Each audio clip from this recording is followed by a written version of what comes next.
ស្នងការខេត្តកំពង់ស្ពឺសន្យាផ្ដល់យុត្តិធម៌ឲ្យជនរងគ្រោះដោយសារគ្រាប់កាំភ្លើងមេប៉ពងក្រងឧត្តមសេនីយ៍តូខឹមសុខៃស្នងការនគរបាលខេត្តកំពង់ស្ពឺនៅចំពោះមុខគ្រួសារជនរងគ្រោះឈ្មោះផាន់រាយុដែលស្លាប់ដោយសារគ្រាប់កាំភ្លើងមេប៉ពងក្រងបានសន្យាផ្ដល់យុត្តិធម៌ទៅតាមអំពើនិងកំហុសដែលកើតឡើងតាមប្រព័ន្ធច្បាប់កម្ពុជាឲ្យភាពសុក្រិតនិងដំណាភាពសម្រាប់ជនរងគ្រោះ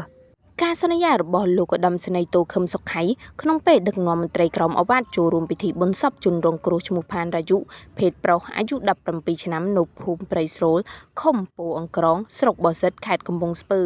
ដែលបានគ្រោះថ្នាក់ដោយសារតែគ្រាប់កាំភ្លើងរបស់លោកនីប៉ុស្តិ៍នគរបាលរដ្ឋបាលពោអង្ក្រងកាលពីយប់ថ្ងៃទី3ខែតុលាឆ្នាំ2025កន្លងទៅក្នុងកំឡុងពេលចុះបំពេញបេសកកម្មល្បាតនៅភូមិសាស្ត្ររបស់ខ្លួនលើការរក្សាសន្តិសុខសណ្ដាប់ធ្នាប់សុវត្ថិភាពសាធារណៈនិងសង្គម